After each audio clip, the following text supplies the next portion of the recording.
Entonces este modo de vida imperial del que nos habla Ulrich Brandt nace de la necesidad de cambiar los hábitos de consumo, y no solo los modos de producción, no solo la economía desde lo macro, sino también desde las prácticas individuales.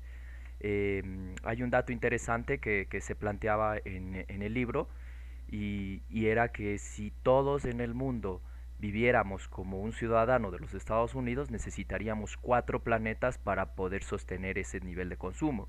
O si viviéramos en Alemania, todos como en el estándar de una persona que reside en Alemania, necesitaríamos casi 3 planetas para tener ese estándar.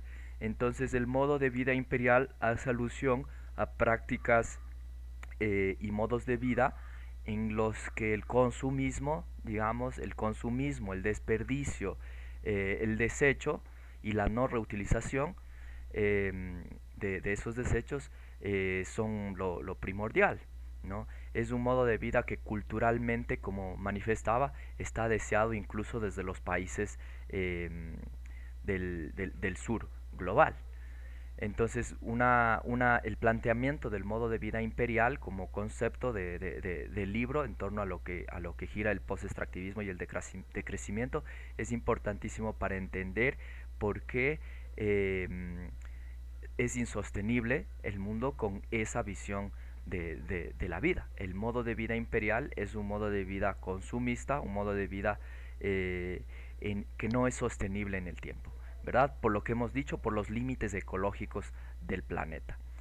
Eh, Además que es altamente excluyente porque para que un ciudadano en Estados Unidos tenga esos estándares de vida, un ciudadano en el sur global no tiene acceso ni siquiera a unos estándares dignos, ¿verdad? Entonces, el hecho de que haya países desarrollados y subdesarrollados marca una dinámica excluyente en las que pocos países tienen mucho y muchos países tienen poco. Y eso también se manifiesta en los porcentajes de la distribución de la riqueza a nivel mundial, de la riqueza y del ingreso, ¿no?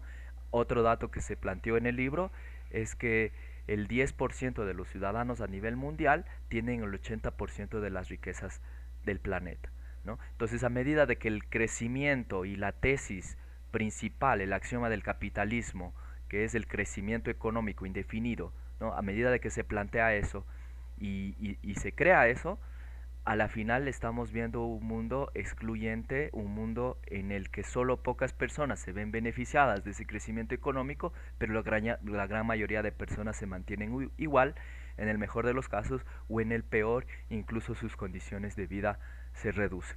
Otra cosa interesante que se planteaba en el libro es la paradoja de Esterling, en la que se manifiesta que a pesar de que en países desarrollados ha habido en los últimos 60 años un crecimiento económico, el nivel de felicidad no aumenta. Estados Unidos es un claro ejemplo de eso. En los últimos 60 años ha habido un crecimiento económico, pero las personas en su día a día no son más felices porque haya más producción, porque el PIB haya incrementado. Entonces es una paradoja en el sentido de que más cosas, ¿no?, materiales en los países desarrollados no ha devenido en una mayor satisfacción, en una mayor felicidad de esas sociedades.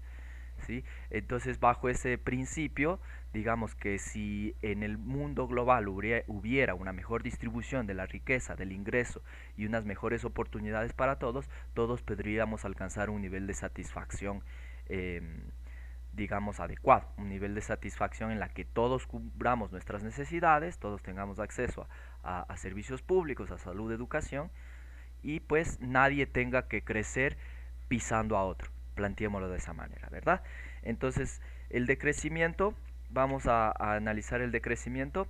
Hay que primero dejar claro que el decrecimiento no hace alusión a una decelarización económica, ni una crisis económica en la que hay reducción de empleo, en la que hay recortes presupuestarios en los temas de salud, etcétera, sino que el decrecimiento como un proyecto emancipatorio significa primero alejarnos de ese modo de vida imperial que estábamos planteando, que estábamos eh, explicando, y también eh, en el sentido de debilitar algunas prácticas que a la final hacen que el desarrollo de nuestras sociedades sea insostenible, ¿no? Estoy hablando de de la agroecología, de la minería metálica y de otros extractivismos que, como menciona Eduardo Gudinas, una referencia permanente en el libro de Alberto y de Ulrich, hay varios tipos de extractivismos, ¿no? Y que configuran la relación del sur con el norte. Los países industrializados, ¿no? Históricamente han usado las materias primas de los países subdesarrollados del sur global para promover procesos industriales en los que la riqueza se trasladaba a esos países y las externalidades de los desechos, como también plantea María Fernanda Solís, se iban a los países eh, del sur global. Entonces había por un lado una privatización de las ganancias, pero por otro lado había una socialización de las pérdidas, digámoslo así. Entonces el decrecimiento es alejarnos del modo de vida imperial, ¿sí? Y es promover ciertas prácticas que van en torno a una sociedad postcapitalista, ¿no? Eliminar el modo de vida imperial, decrecer en el sentido que hemos planteado, y en el sur global se plantea el post-extractivismo, que es el otro concepto. Entonces, tradicionalmente, ¿no? Un buen ejemplo es la economía ecuatoriana, en la que se ha apuntalado en base a un producto de exportación. Teníamos el camarón, teníamos el banano, teníamos el cacao, en la década de los 70 el petróleo, y pues la economía ecuatoriana siempre se ha basado en torno a un producto primario de exportación y no ha tenido una diversificación. Entonces hemos salido de un producto y hemos entrado en otro y sin marcar la más mínima transformación. Y eso es precisamente en esencia, por definición, el extractivismo, ¿no? Es la exportación de materias primas a los países de primer mundo sin poca, con poca o nula transformación, eh, y pues que eso genera varios problemas en términos de la economía, ¿no? No hay una industrialización acá no puede haber crecimiento, hay crecimiento en los países del norte y acá más bien ha habido externalización de las consecuencias de ese modo global, ¿verdad? Entonces, el post-extractivismo sería precisamente reducir esas prácticas en las que nosotros somos proveedores de las materias primas, ¿sí? Para los países de primer mundo, y eso en congruencia y en consecuencia con lo que decimos de la reducción del modo de vida imperial y del decrecimiento.